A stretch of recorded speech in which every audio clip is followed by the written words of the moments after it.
Bapak-bapak, ibu-ibu, saudara-saudara kaum muslimin rahimakumullah. Ada orang beriman itu yang dimasukkan surga. Ada orang beriman itu yang dimasukkan ke dalam surga. Ada orang beriman itu yang disebut penduduk surga. Kenapa lain-lain, Pak? Karena waktu di dunia amalannya juga lain-lain. Ada orang beriman yang masuk surga. Ini paling murah tiketnya. Mau masuk surga? Kata Nabi begini, ma min abdin qala la ilaha illallah thumma mata ala dhalik illa dakhala al jannah. Kalau seorang hamba sudah mengucap dua kalimat syahadat, dia yakin dengan kebenaran kalimat itu sampai matinya, orang itu akan masuk surga. Abi Dzar yang waktu itu diajak bicara heran, ya Rasul kok gampang betul? Iya, walaupun orang itu mencuri, iya, walaupun orang itu berzina, iya, biar dia mencuri, biar dia berzina, kalau dia sudah mengucap dua kalimat syahadat, dia yakin dengan kebenaran kalimat itu sampai matinya, itu orang akan masuk surga. Jadi masuk surga cukup dua kalimat syahadat, yakin sampai mati, masuk surga. Itu perkara masuk. Tapi kalau pertanyaannya diterusin, masuknya kapan, Pak? Nah, ini lain lagi urusannya. Sebab ada yang masuknya itu langsung, ada yang mampir dulu. Di sana tempat cuma dua, kalau tidak surga, neraka. Mau ke surga tapi mampir dulu, yang mampirnya jelas di neraka. Kenapa? Dalam hadis qudsi ada riwayat, nanti itu di akhirat, setelah Allah selesai mengatur penduduk surga masuk surga, yang neraka masuk neraka, Allah berkata kepada malaikat Malik, malaikat Malik, labaik ya Allah, itu bajingan-bajingan tengik, manusia-manusia durjana yang waktu di dunia tidak mau sujud, jauh dari ulama, gemar melakukan yang munkarat dan maksiat, hidup di tengah masyarakat selalu jadi bibit keonaran, kufur, sudah masuk neraka semua. Sudah ya Allah. Nah, kalau sudah, coba sekarang kamu masuk, Malik. Saya, iya, masuk neraka. Mau apa ya Allah? Kata Allah, akhriju minan nar man kana fi qalbihi misqala habbatin min khardalin min iman. Kau masuk neraka, cari di dalam neraka orang-orang yang ada imannya walaupun kecil sebesar biji zarah, angkat mereka keluar. Masuk malaikat Malik ke neraka, cari orang yang ada imannya, korek-korek. Ya repot, udah pada gosong. Yang ada imannya diangkat ke atas, yang ada imannya diangkat ke atas, lalu dimandikan di Nahrul Hayat, namanya sungai kehidupan di akhirat nanti. Cakep lagi rupanya, bersih lagi wajahnya, apel di hadapan Allah. Kata Allah, bagaimana mas? Kapok nggak sampean? Kapok ya Allah. Nah, kalau kapok, idhab fadkhulil jannah, pergi masuk surga sana. Berangkat mereka ke surga, ketemu sama teman-temannya yang udah sampai lebih dulu, yang nggak pakai mampir lagi. Terjadi dialog. Kata teman-temannya yang udah pada nyampe duluan, mas, iya, emang baru sampai? Saya baru sampai. Memang mampir di mana dulu mas? Kita sudah lama sampai di surga. Saudara buka surah Al-Muddatsir ayat 34-35. Ma salakakum fis saqar? Kenapa kamu mampir di neraka Saqar? Qalu lam naku minal musallin. Mereka menjawab, kami mampir di neraka Saqar mas, gara-gara dulunya kami waktu di dunia tidak pernah sholat. Tidak pernah sholat? Tidak pernah. Kan rumahnya dekat masjid. Cuma dekat doang mas. Sholat mah enggak saya. Enggak pernah ngasih makan fakir miskin, enggak pernah hadir di majelis taklim, pendeknya enggak pernah melakukan kebajikan, maka saya pun mampir di neraka sakor. Untung betul saya punya iman mas sedikit. Waktu hidup di dunia dulu saya pernah mengucap 2 kalimat syahadat, sekali-kalinya waktu mau kawin. Masya Allah. Untung saja kawin, kalau nggak kawin polos.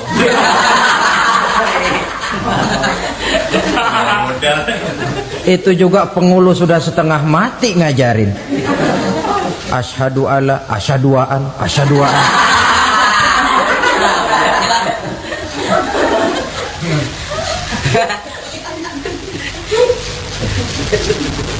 Ini namanya masuk surga, ada mampir dulu. Ada pula orang mukmin itu yang dimasukkan surga. Namanya dimasukkan kan terima beres.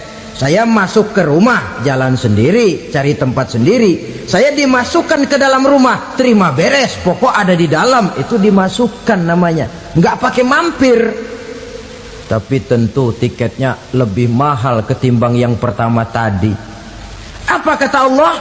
Innal ladzina amanu wa amilus salihat la ukaffiranna anhum sayyi'atihim wa la udkhilannahum jannah. Sesungguhnya orang-orang yang beriman kemudian beramal soleh, kami hapuskan segala dosa dan kesalahannya, kami masukkan mereka ke dalam surga. Lihat ayatnya, Allah yang memasukkan, kita yang dimasukkan. Tidak pakai transit, tidak usah mampir. Cuma tidak cukup syahadat, tidak cukup amanu, tapi diiringi dengan wa amilus salih. Iman, amal. Tidak cukup syahadat, lalu dibuktikan dia sholat, dia zakat, puasa, lalu dia melakukan berbagai macam kebajikan. Ini yang menyebabkan dia tidak pakai mampir di tempat yang bernama sakor. Lalu ada pula orang mukmin itu yang disebut penduduk surga. Wah, ini sudah VIP ini. Ashabul jannah, penduduk surga. Siapa mereka? Kata Allah, innal ladzina amanu summa istaqamu fala khaufun alaihim wala hum yahzanun ulaika ashabul jannah hum fiha khalidun. Sesungguhnya orang-orang yang beriman lalu istiqamah, tetap dalam melaksanakan perintah Allah, tidak goyah, tidak labil tapi stabil, istiqamah, mereka tidak takut dan tidak bersedih hati. Merekalah penduduk surga. Iman, istiqamah. Tidak punya duit, sembahyang. Banyak duit, sembahyang. Miskin, sembahyang. Kaya, tetap sembahyang. Istiqamah. Kadang orang kalau susah rajin ke masjid, banyak duitnya ngelihat masjid melengos. Waktu miskin hamba Allah, setelah kaya jadi hamba harta. Bergeser, tidak ada nilai istiqomahnya. Saudara-saudara, dengan begitu penduduk neraka itu dua. Ada penduduk permanen, ada penduduk yang semi permanen. Yang semi permanen orang-orang beriman yang mempunyai dosa besar. Mereka masuk ke neraka untuk menerima azab sesuai dengan dosanya. Bila selesai masa azab itu, mereka akan diangkat untuk ditempatkan kembali ke dalam surganya Allah Subhanahu wa ta'ala. Nah, dikala itulah saudara-saudara, ada yang disebut syafaat dari Rasulullah Sallallahu Alaihi Wasallam. Tapi tentu jangan lupa, syafaat ini ibarat kain menambal dia. Kita punya kain bolong-bolong sedikit, syafaat yang menambal. Sholat kita ada kurang dikit, sedekah kita ada campur riak dikit, amalan kita ada tidak karena Allah dikit, kita berharap syafaat. Jadi biarlah kain masih bolong-bolong, yang penting punya kain. Tapi kalau kainnya tidak ada, yang ditambal apanya? Sholat tidak, puasa tidak, zakat tidak, berharap syafaat saja. Ya, terlalu berlebihan itu.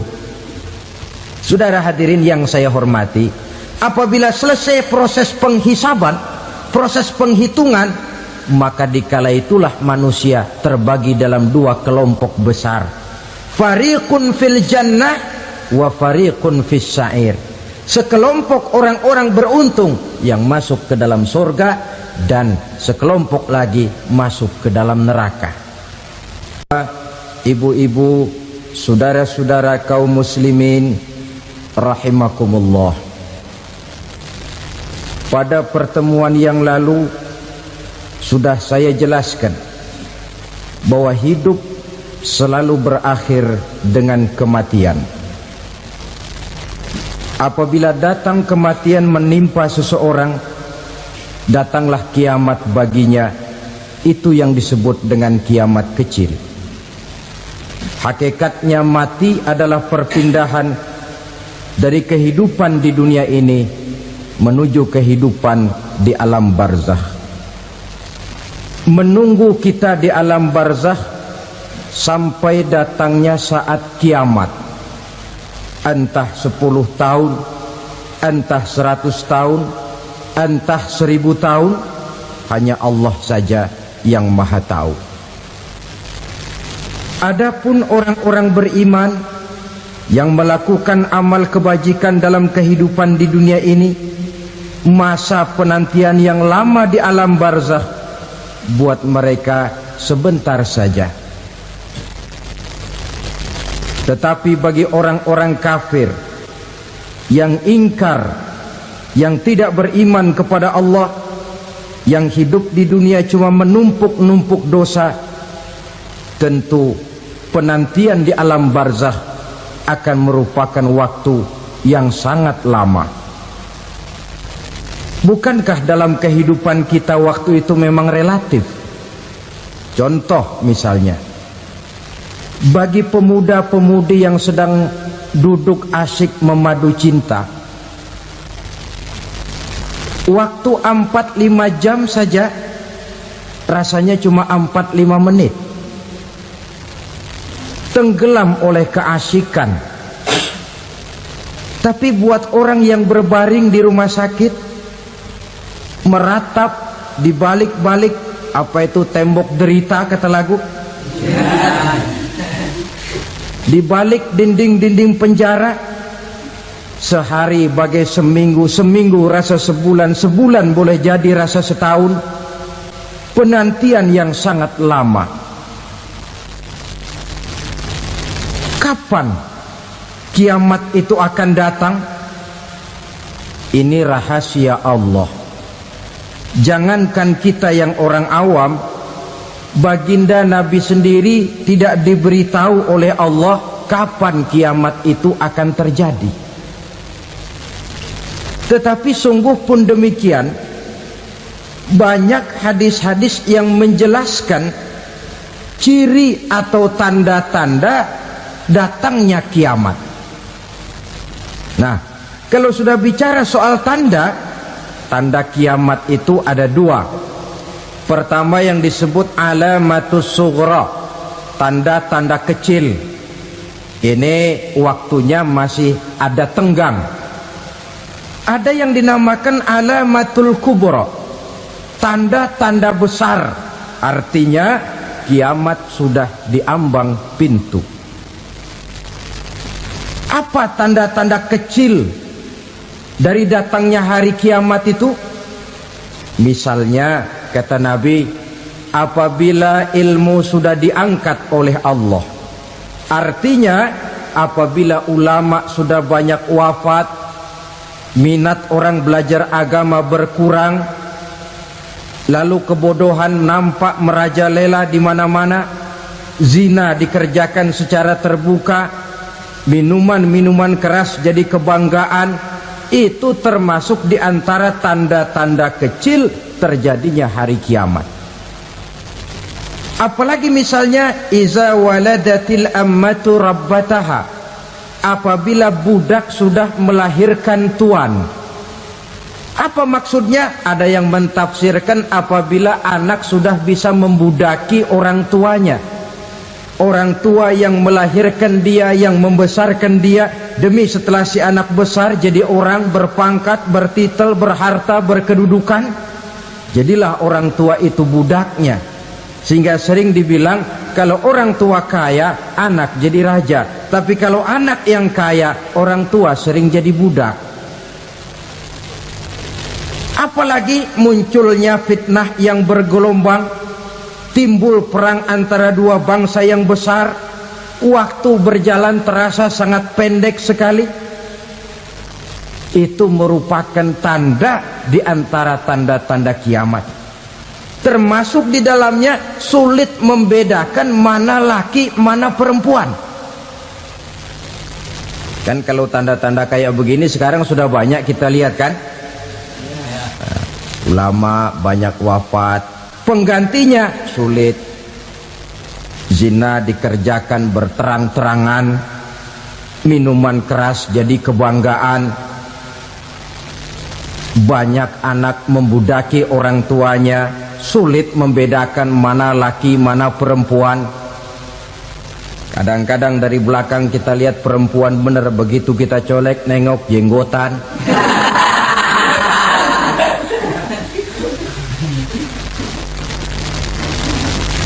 Ini termasuk tanda-tanda kecil, masih ada tenggang sampai akan terjadinya kiamat itu. Nah, yang dimaksud dengan tanda-tanda besar, ini tanda besar artinya kiamat sudah diambang pintu. Pertama, matahari terbit dari sebelah barat. Apabila matahari sudah terbit dari arah sebelah barat, tertutuplah sudah pintu taubat. Bersabda Nabi kita, la taqumus sa'atu hatta tatlu'a syamsu min maghribiha. Tidak akan datang hari kiamat sampai matahari terbit dari arah sebelah barat. Fa iza tala'at, manakala matahari telah terbit dari arah sebelah barat, wara'ahan nasu, manusia banyak menyaksikan itu, amanu ajma'un, mereka pun lalu beriman. Yang tadinya kafir, yang tadinya ingkar, yang tadinya membangkang, setelah melihat matahari terbit dari sebelah barat, buru-buru beriman, berlomba-lomba mengucap dua kalimat syahadat. Tapi apa yang terjadi? Kata Nabi, wadzalika hina la yanfa'u nafsan imanuha lam takun amanat min qabl. Hari itu adalah hari yang iman sudah tidak berguna lagi bagi seseorang apabila sebelumnya memang dia tidak pernah beriman. Au kasabat fi imaniha khaira, atau beriman tetapi tidak pernah melakukan kebajikan di dalam keimanannya itu. Hari yang sudah kasib, hari yang sudah terlambat, beriman tidak akan ada gunanya lagi. Ini pelajaran buat kita. Sebelum sang surya terbit dari sebelah barat, sebelum nafas sampai di tenggorokan, artinya pintu taubat masih terbuka. Kalau dua hal itu sudah terwujud, nafas sudah sampai di kerongkongan atau matahari sudah terbit dari arah sebelah barat, tertutuplah sudah pintu taubat.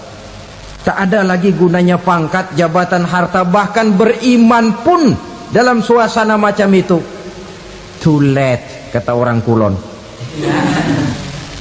Sudah terlambat. Matahari terbit dari arah sebelah barat, itu tanda besar, artinya kiamat sudah diambang pintu.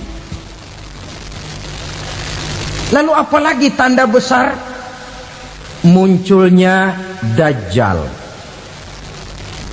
Dajjal artinya pendusta-pendusta yang menyesatkan manusia. Ada dua macam Dajjal, saudara. Ada Dajjal kecil. Ini Dajjal kelas teri. Kalau ini sejak zaman Rasulullah sudah ada itu. Tiap zaman ada. Di zaman Rasulullah misalnya ada yang bernama Aswad al-Unsi dari Yaman. Ada yang namanya Musailamah Al-Kazzab dari Yamamah. Ada yang namanya Ibnu Sayyad dari Madinah. Ini dajjal-dajjal di zaman Rasul. Musailamatul Kazzab memproklamirkan diri jadi nabi dia. Di zaman Rasul masih hidup. Ini dajjal zaman Nabi. Di zaman sahabat muncul dajjal-dajjal. Di zaman kita sekarang ini dajjal-dajjal pun gentayangan. Dajjal-dajjal kelas teri. Kerjanya mendustakan manusia, menyesatkan manusia, memalingkan manusia dari jalan yang benar dan diridhoi oleh Allah Subhanahu wa taala. Adapun yang merupakan tanda besar dari datangnya kiamat, dajjal-dajjal kelas kakap. Pembohong-pembohong besar yang menyesatkan masyarakat manusia berpaling dari jalan Allah mengikuti jalan mereka. Apa sih ciri dajjal itu? Kata Nabi dalam hadis Bukhari Muslim, inna dajjala, sesungguhnya yang namanya dajjal itu yakhruju, satu saat akan muncul mendekati hari kiamat. Wa inna ma'ahu ma'an, si dajjal ini membawa air. Wa naran, dan juga membawa api. Dua simbol. Di tangan yang satu dia bawa air, di tangan yang satu dia bawa api. Wa ammal ladzi yarahu an-nasu ma'an fanarun, adapun yang orang banyak lihat air, hakikatnya adalah api. Yang dilihat api, hakikatnya adalah air. Oleh sebab itu, kalau api yang ditawarkan, ambillah air. Kalau air yang ditawarkan, pilihlah api. Maksudnya apa ini? Ini bahasa simbol, saudara-saudara. Dajjal bicaranya seolah-olah untuk kepentingan manusia, menawarkan surga. Surga yang dia tawarkan hakikatnya neraka. Hai manusia, kalau kau mau bahagia, jangan dekat-dekat dengan agama. Sholat itu tidak efektif dan efisien, tidak produktif dari segi ekonomi itu. Menghadiri majelis taklim cuma buang-buang waktu. Tahajud, tasbih, tahlil, baca Quran, apa itu? Pekerjaan mubazir saja. Hidup ini cuma sekali, masa yang cuma sekali, manfaatkan dengan sebaik-baiknya. Mumpung, dibawanya sifat mumpung tetapi dalam pengertian yang sangat negatif. Bicaranya seolah-olah untuk kepentingan manusia, tetapi sebenarnya menjerumuskan manusia. Menawarkan air tapi sebenarnya api, menawarkan api tapi hakikatnya air. Buat apa kamu sholat? Buat apa kamu bayar zakat? Buat apa kamu puasa? Surga yang dicanangkan dajjal hakikatnya neraka. Neraka yang digambarkan dajjal pada dasarnya adalah surga. Jadi memutarbalikan fakta itu kerjaan dajjal. Yang hak jadi batil, yang batil dibilang hak, yang benar jadi salah, yang salah malah jadi benar. Tuntunan disuruh jadi tontonan, tontonan malah menjadi tuntunan. Itu pekerjaan dajjal profesinya. Zamannya Nabi Adam, dajjalnya kan iblis. Betul? Betul. Apa sih gang kerayuan iblis itu? Allah setelah menciptakan Nabi Adam kan bilang, Adam, kau dan istrimu Hawa tinggal di surga ini. Seluruh fasilitas yang ada di surga persilahkan kau nikmati. Satu yang tidak boleh, jangan coba-coba dekati pohon khuldi. Dekat saja jangan, apalagi sampai memetiknya. Datang dajjal yang namanya iblis ini. Adam, kamu tahu nggak kenapa tidak boleh makan buah khuldi? Ya nggak tahu, pokoknya saya dilarang. Bodoh kamu Dam. Khuldun artinya kekal. Kalau kamu makan itu buah, kau akan kekal di surga buat selamanya. Allah tidak kepengen, maka dilarang kamu makan buah khuldi. Kalau kau ingin kekal di surga Adam, makan saja. Saya bicara begini ini untuk kepentingan kamu Adam. Ini kan ciri-ciri Dajjal. Bicaranya sih seolah-olah untuk kepentingan Nabi Adam, hakikat sebenarnya menjerumuskan Nabi Adam supaya ingkar dan melanggar larangan dari Allah Subhanahu wa ta'ala. Jadi setelah muncul Dajjal, timbul kekacauan-kekacauan di masyarakat. Banyak yang terpengaruh, terpedaya dan terpesona, termasuk mereka yang memproklamirkan diri jadi nabi, mereka yang memproklamirkan diri jadi rasul di zaman sesudah Rasulullah wafat. Itu adalah Dajjal. Maka saya ingatkan, kalau di zaman kita sekarang ini ada orang ngaku jadi nabi, ada orang ngaku jadi rasul, biar bahasa Arabnya kental, Quran hafal, hadis ribuan hadis hafal, biar pakai serban sampai menyengser ke tanah, bahasa Arabnya fasih, tapi dia mengaku jadi nabi, jadi rasul, kita umat Islam wajib tidak percaya, wajib untuk tidak percaya. Itulah Dajjal zaman kita sekarang ini. Tidak mustahil mereka datang mempengaruhi orang awam supaya berpaling dari Rasulullah, mengikuti mereka. Nah, di akhir zaman nanti, mendekati hari kiamat, Dajjal ini muncul, Dajjal kelas kakap, menyesatkan masyarakat manusia untuk berpaling dari Islam, mengikuti seruan mereka. Apalagi di antara datangnya kiamat itu, tanda yang besar itu, turunnya Nabiullah Isa Al-Masih, putra Maryam. Menurut berbagai hadis yang sahih, Nabi Isa Al-Masih nanti akan turun lagi, tidak membawa risalah yang baru, tapi meluruskan risalah Islam ini yang telah banyak ditinggalkan oleh masyarakat. Bahkan ada hadis menjelaskan beliau akan membunuh Nabi, mematahkan kayu-kayu salib, lalu melaksanakan haji dan umrah mengikuti syariat Nabi Muhammad, bukan membawa agama baru. Menjadi semacam mujaddid, reformer, menyelamatkan manusia dari bisikan Dajjal. Bahkan ada riwayat yang menjelaskan bahwa Nabi Isa berhasil mengalahkan Dajjal, mengembalikan masyarakat manusia kembali kepada ajaran Islam yang datang dari Allah, dibawa oleh Rasulullah Sallallahu Alaihi Wasallam. Dengan kata lain, turunnya Nabi Isa bukan sebagai Nabi dan Rasul baru, tetapi mengikuti syariat Nabi kita Muhammad Sallallahu Alaihi Wasallam. Saudara hadirin, ibu-ibu hadirat yang saya hormati, kemudian apalagi di antara tanda-tanda besar akan datangnya kiamat itu? Keluarnya asap atau awan. Kata Nabi, inna min asrati sa'ah dukhanan yamla'u ma bainal masyriqi wal maghrib. Di antara tanda-tanda kiamat, munculnya awan antara langit dan bumi. Ini pun diperkuat dalam surah Ad-Dukhan ayat 10. Fartaqib yauma ta'tis sama bidukhanin mubin fayughshan nas hadza azabun alim. Bagi orang-orang yang beriman, mereka biasa-biasa saja, tapi bagi orang kufur, datangnya asap dan awan ini merupakan azab yang kelewat pedih.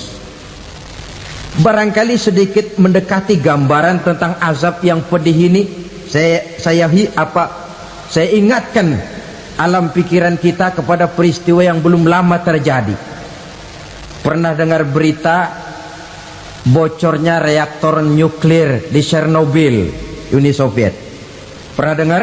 Nah, bocornya reaktor nuklir di Chernobyl yang mengakibatkan ratusan, bahkan sangat mungkin ribuan nyawa. Cuma satu reaktor. Bagaimana kalau seluruh cadangan nuklir yang dimiliki oleh para negara adikuasa ini diledakkan?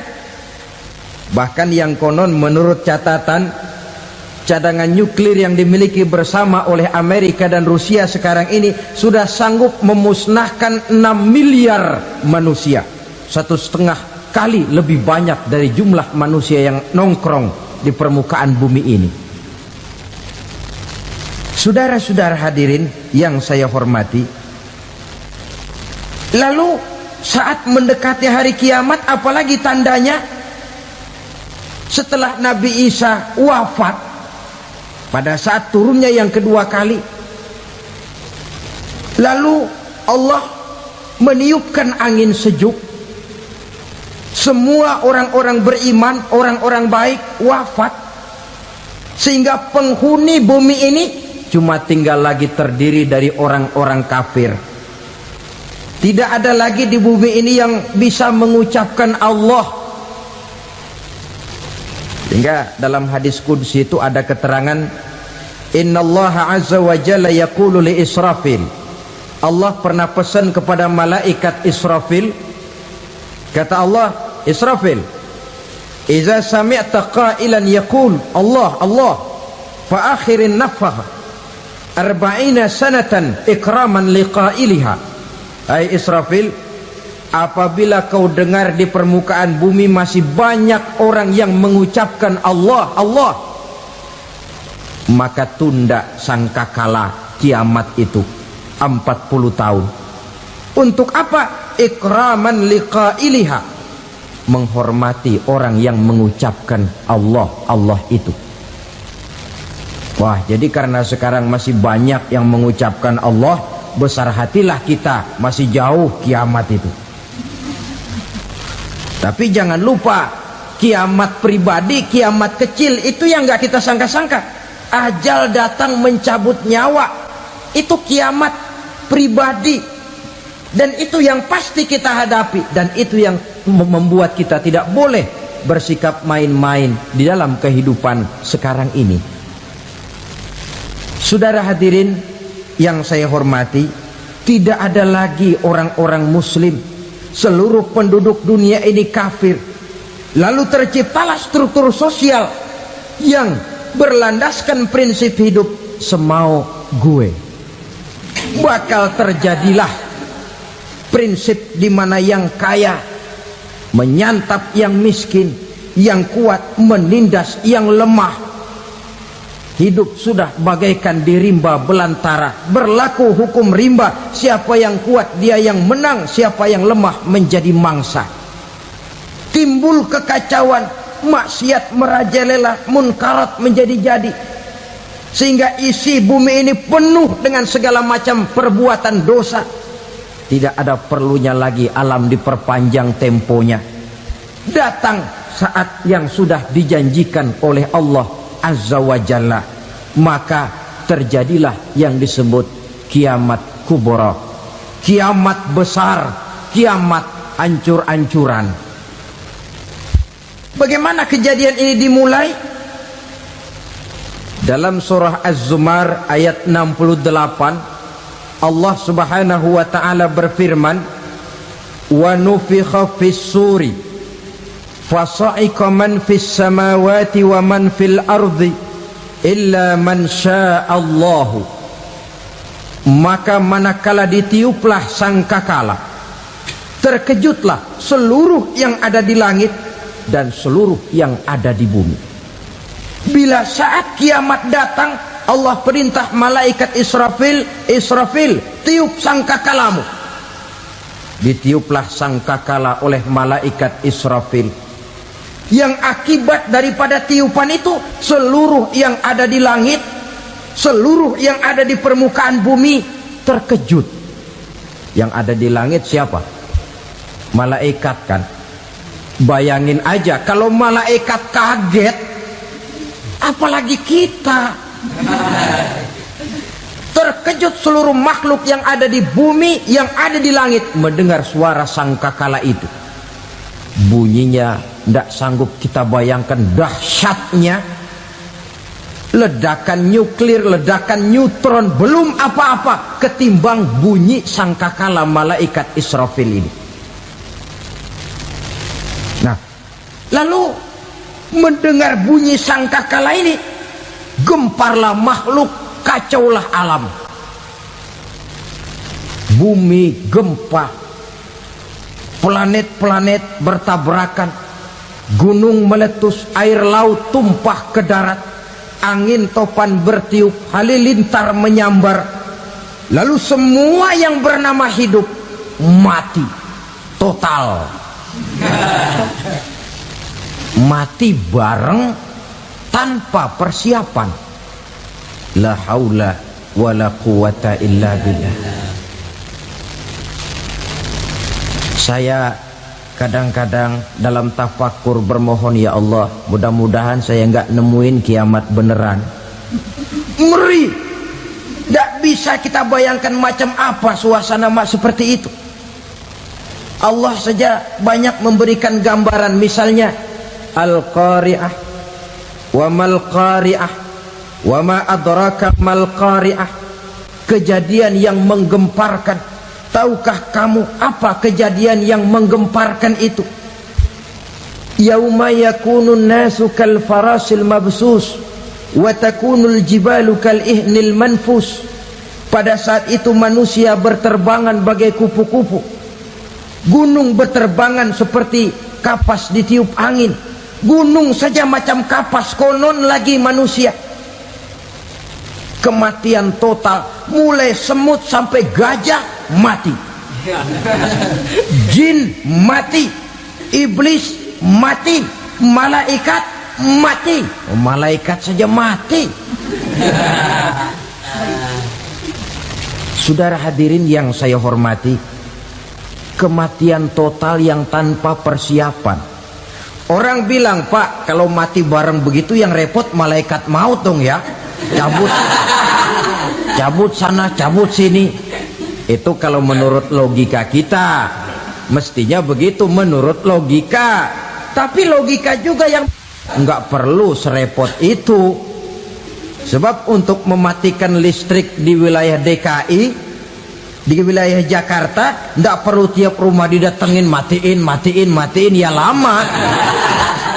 Cukup dari kantor pusatnya saja PLN, tekan satu tombol, gelaplah seluruh Jakarta.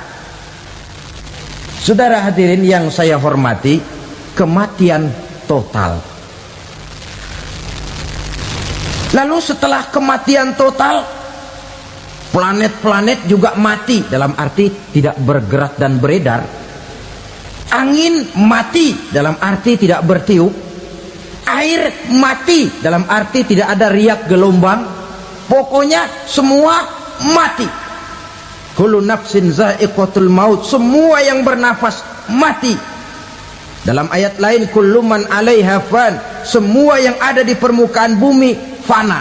Yang kekal cuma Allah Subhanahu wa ta'ala. Yang paling belakang mati malaikat maut dan malaikat Israfil. Tapi mati juga sesuai dengan janji Allah. 10 lamanya. Tidak dijelaskan oleh Abi Hurairah 40 jam, apa 40 hari, apa 40 tahun. Hadis-hadis cuma menyebutkan 40 saja.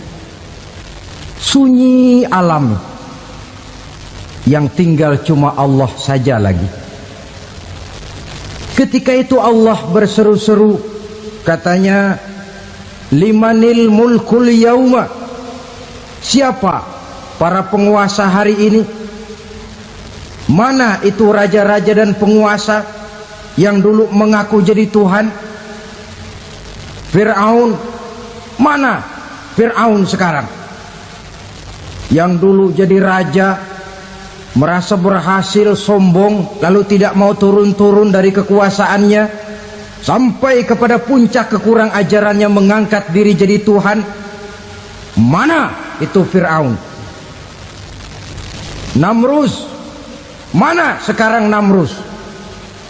La ilaha illa ana, ternyata tidak ada Tuhan lain selain daripada aku, kata Allah. Proses kemudian, saudara-saudara, turunlah hujan dari langit, 40 lamanya hujan itu. Tidak jelas juga 40 jam apa 40 hari. Setelah air turun membasahi, datanglah tiupan sangkakala yang kedua. Semua yang bernama mati bangkit dari kuburnya masing-masing. Ini yang disebut Yaumul Ba'thi, hari kebangkitan. Allahu Akbar. Pada saat kita bangkit dari kubur kita masing-masing, kumpul di padang mahsyar namanya. Bayangin aja, saya sendiri nggak sanggup bayangin. Manusia sejak zaman Adam sampai zaman kiamat kumpul bareng di tempat sama. Berapa banyaknya itu?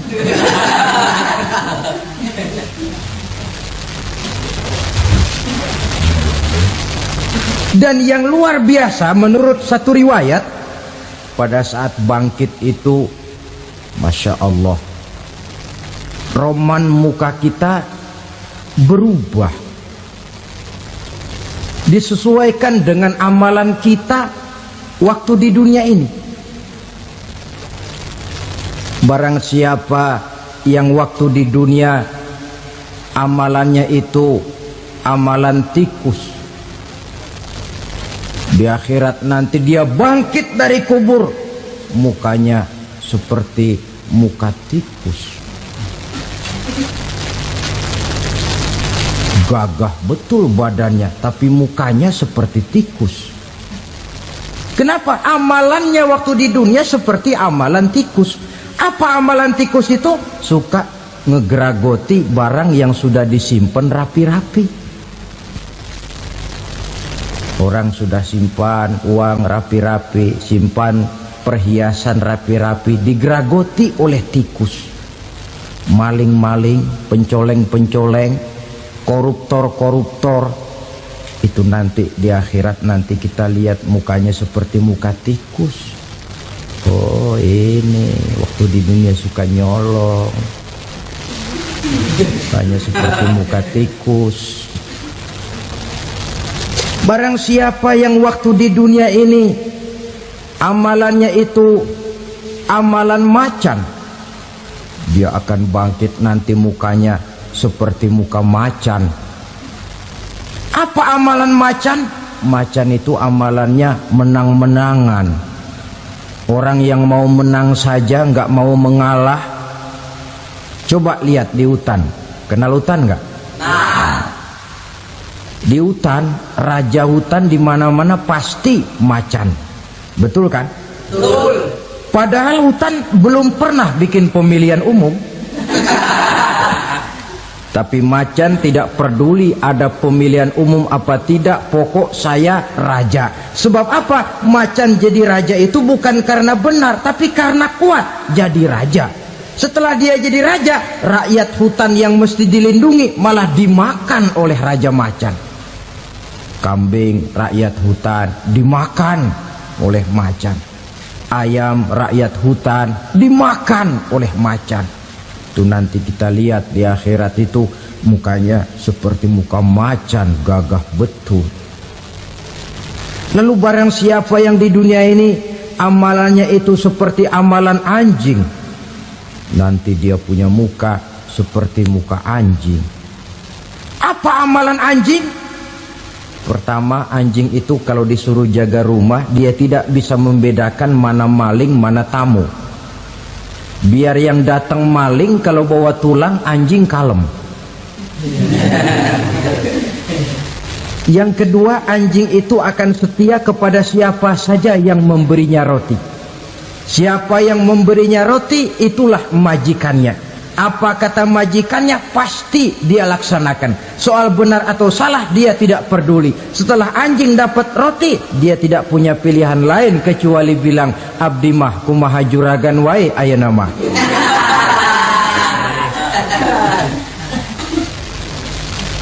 Saudara hadirin yang saya hormati, berkumpul di padang mahsyar, tiap orang sibuk dengan persoalannya masing-masing. Matahari waktu itu didekatkan oleh Allah, panas luar biasa. Ada yang saking panasnya itu mencucurkan peluh keringat sampai sebatas mata kakinya.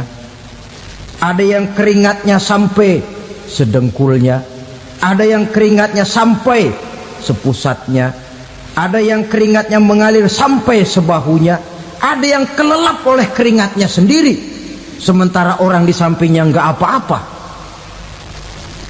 Bergantung lagi amalan dia waktu di dunia ini. Saudara-saudara,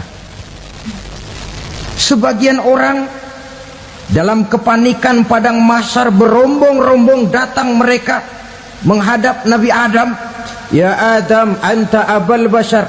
Hai Adam, Tuhan adalah bapak moyang manusia. Kami sebentar lagi akan disidang, dimintakan pertanggungan jawab. Tolonglah kami, hai Adam. Kata Nabi Adam, jangankan nolongin sampean, saya sendiri tanggung jawab di hadapan Allah. Ketika dulu tidak boleh makan khuldi, saya serobot. Sudahlah, urus diri masing-masing saja, nafsi. Begitu kata Nabi Nuh, begitu kata Nabi Ibrahim. Tiap orang bertanggung jawab sendiri-sendiri.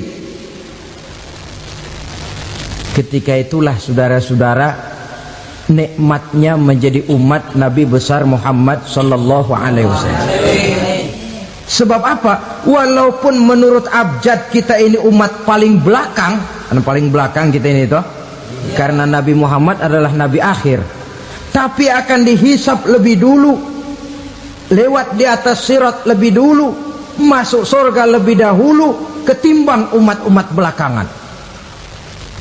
Ketika Rasul mendekati ajal, beliau tanyakan itu kepada malaikat Jibril. Malaikat Jibril berkata, Muhammad jangan khawatir, Allah sudah berjanji, inni haramtul jannata ala sairil anbiya hatta tadkhulaha anta wa haramtuha ala sairil umami hatta tadkhulaha ummatuka.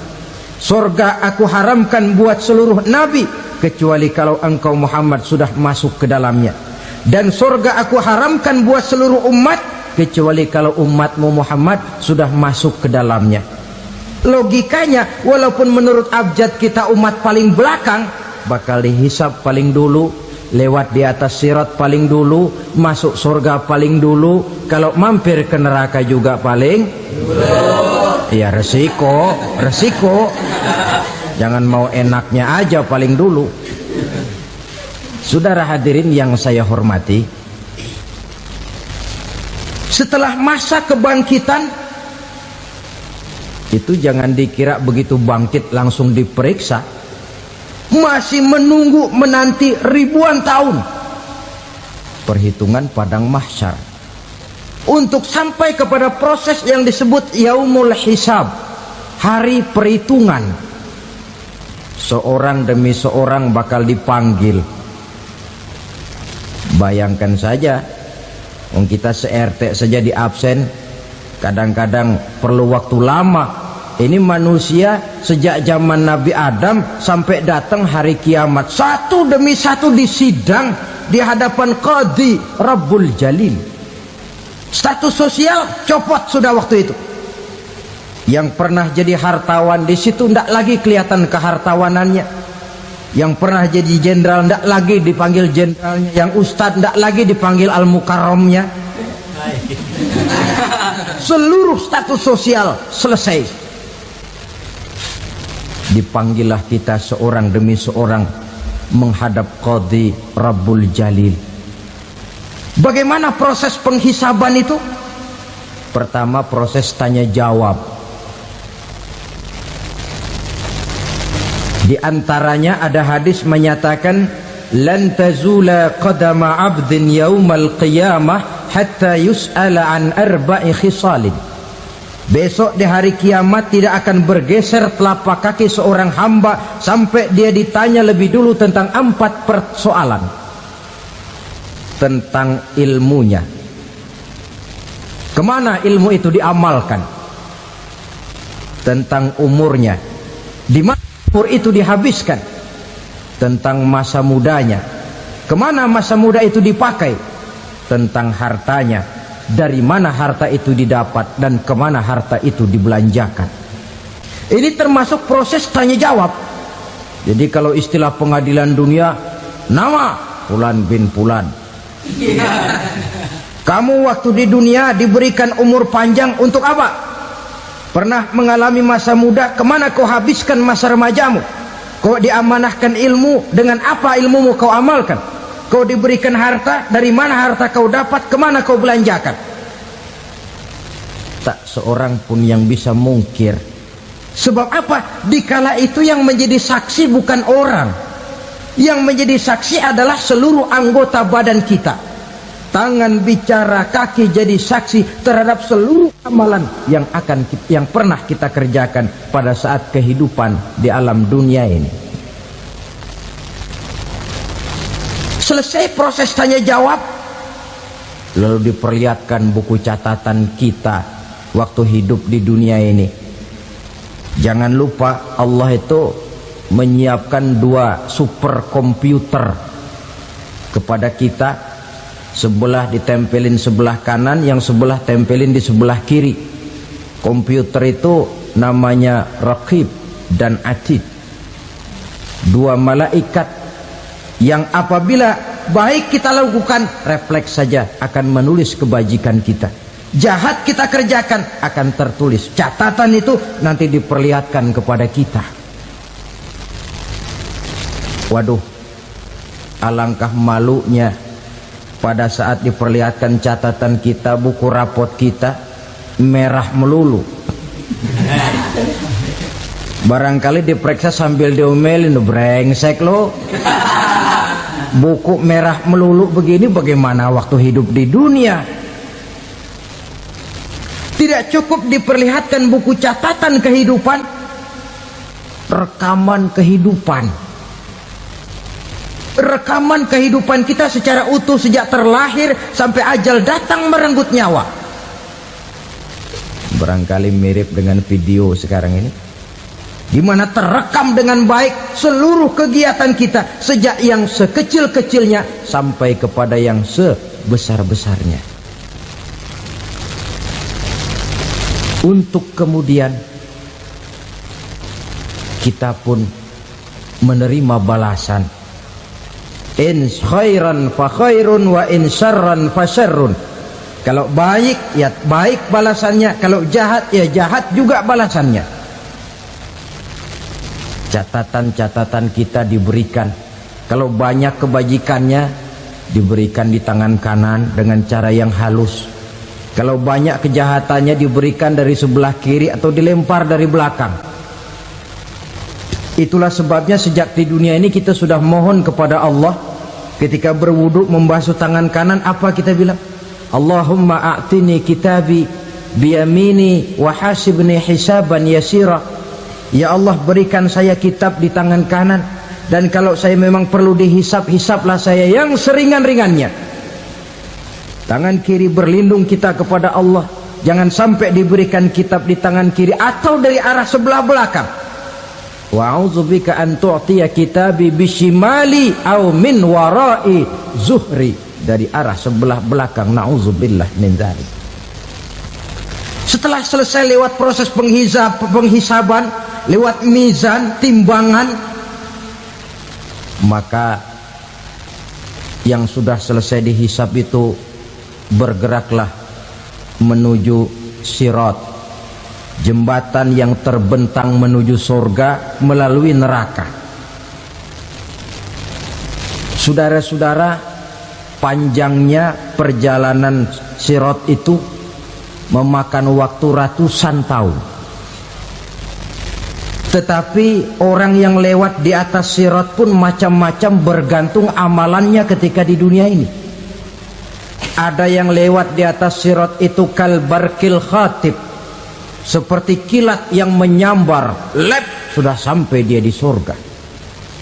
Cepat bukan main. Ada yang lewat di atas sirat itu seperti orang lari-lari. Ada yang lewat di atas sirat itu seperti orang jalan biasa. Ada yang sambil merangkak, ada yang sambil ngesor, ada yang sambil gelayutan, ada yang selamat sampai ke ujung ke surga, ada yang tergelincir jatuh masuk ke dalam neraka, bergantung amalannya dalam kehidupan di dunia sekarang ini. Tiap kita akan melewati yang namanya sirat ini.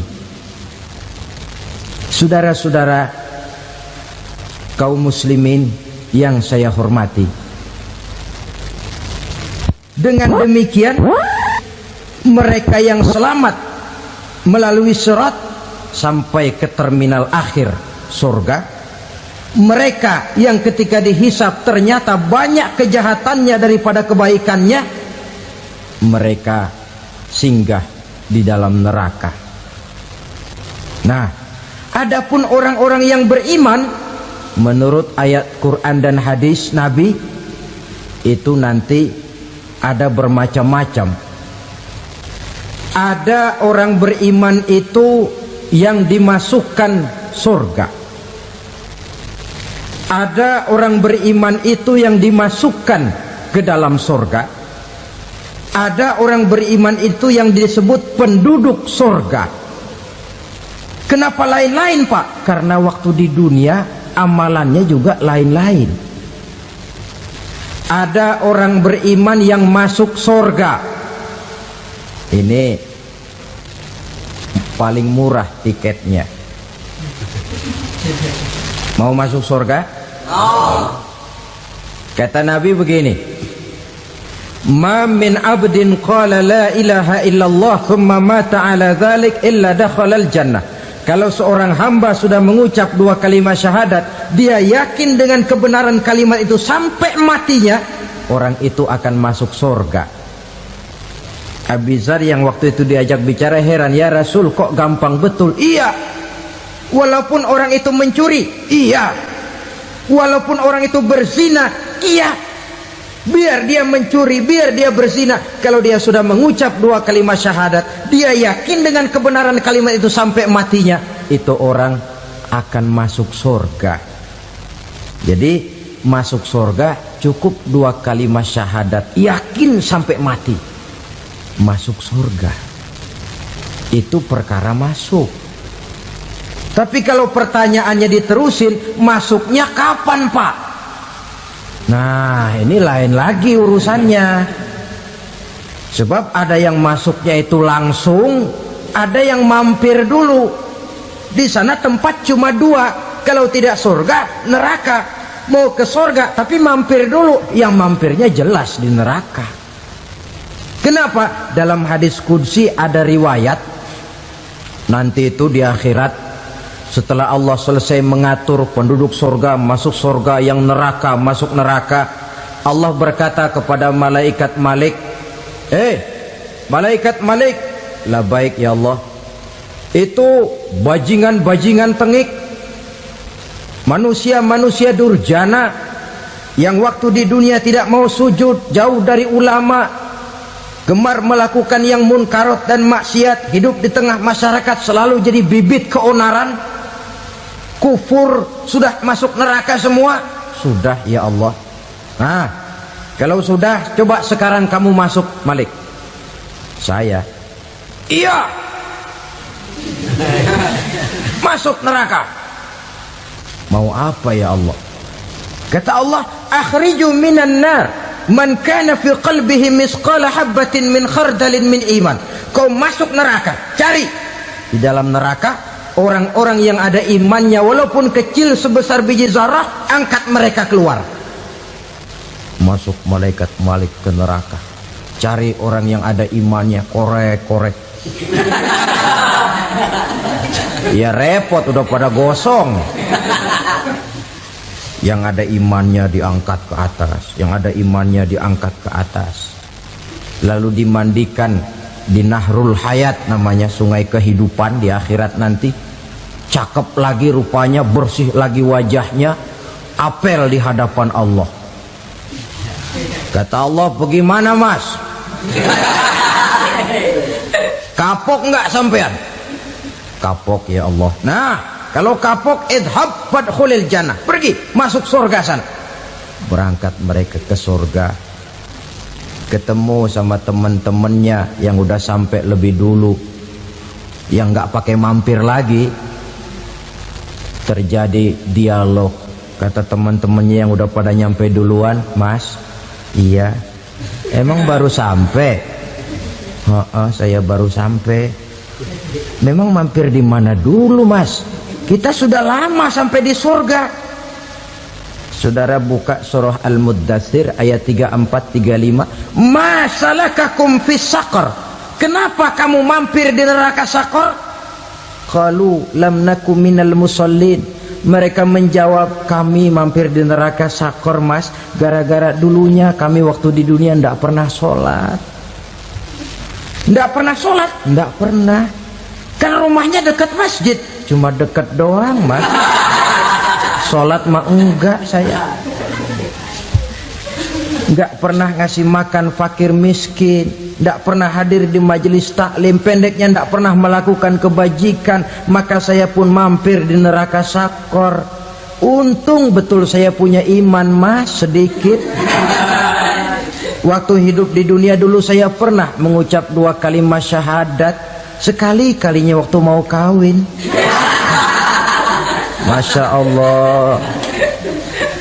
Untung saja kawin, kalau nggak kawin polos.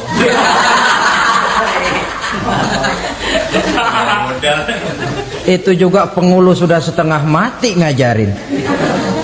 Asyhadu alla, asyaduaan, asyaduaan.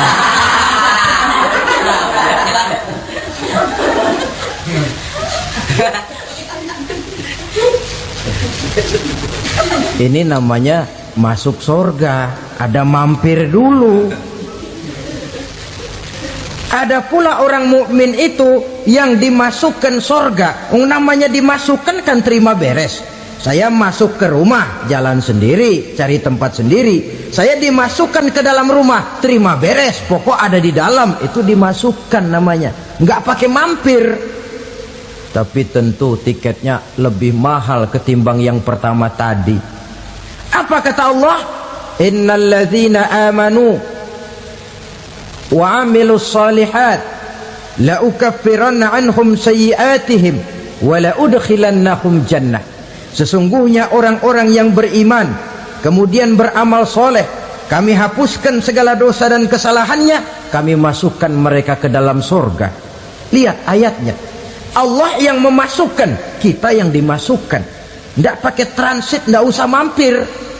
Cuma tidak cukup syahadat, tidak cukup amanu, tapi diiringi dengan wa'amilus salih. Iman, amal. Tidak cukup syahadat, lalu dibuktikan dia sholat, dia zakat, puasa, lalu dia melakukan berbagai macam kebajikan. Ini yang menyebabkan dia tidak pakai mampir di tempat yang bernama Saqar. Lalu ada pula orang mukmin itu yang disebut penduduk surga. Wah, ini sudah VIP ini. Ashabul jannah, penduduk surga. Siapa mereka? Kata Allah, innal ladzina amanu summa istaqamu fala khaufun alaihim wala hum yahzanun ulaika ashabul jannah hum fiha khalidun. Sesungguhnya orang-orang yang beriman lalu istiqamah, tetap dalam melaksanakan perintah Allah, tidak goyang, tidak labil tapi stabil, istiqamah, mereka tidak takut dan tidak bersedih hati, merekalah penduduk surga. Iman, istiqamah. Tidak punya duit, sembayang. Banyak duit, sembayang. Miskin, sembayang. Kaya, tetap sembayang. Istiqamah. Kadang orang kalau susah rajin ke masjid, banyak duitnya ngelihat masjid melengos. Waktu miskin hamba Allah, setelah kaya jadi hamba harta. Bergeser, tidak ada nilai istiqomahnya. Saudara-saudara, dengan begitu penduduk neraka itu dua. Ada penduduk permanen, ada penduduk yang semi permanen. Yang semi permanen orang-orang beriman yang mempunyai dosa besar. Mereka masuk ke neraka untuk menerima azab sesuai dengan dosanya. Bila selesai masa azab itu, mereka akan diangkat untuk ditempatkan kembali ke dalam surganya Allah Subhanahu wa ta'ala. Nah, dikala itulah saudara-saudara, ada yang disebut syafaat dari Rasulullah sallallahu alaihi wasallam. Tapi tentu jangan lupa, syafaat ini ibarat kain menambal dia. Kita punya kain bolong-bolong sedikit, syafaat yang menambal. Solat kita ada kurang dikit, sedekah kita ada campur riak dikit, amalan kita ada tidak karena Allah dikit, kita berharap syafaat. Jadi biarlah kain masih bolong-bolong, yang penting punya kain. Tapi kalau kainnya tidak ada, yang ditambal apanya? Solat tidak, puasa tidak, zakat tidak, berharap syafaat saja. Ya, terlalu berlebihan itu. Saudara hadirin yang saya hormati, apabila selesai proses penghisaban, proses penghitungan, maka dikala itulah manusia terbagi dalam dua kelompok besar. Fariqun fil jannah wa fariqun fis sa'ir. Sekelompok orang-orang beruntung yang masuk ke dalam surga, dan sekelompok lagi masuk ke dalam neraka.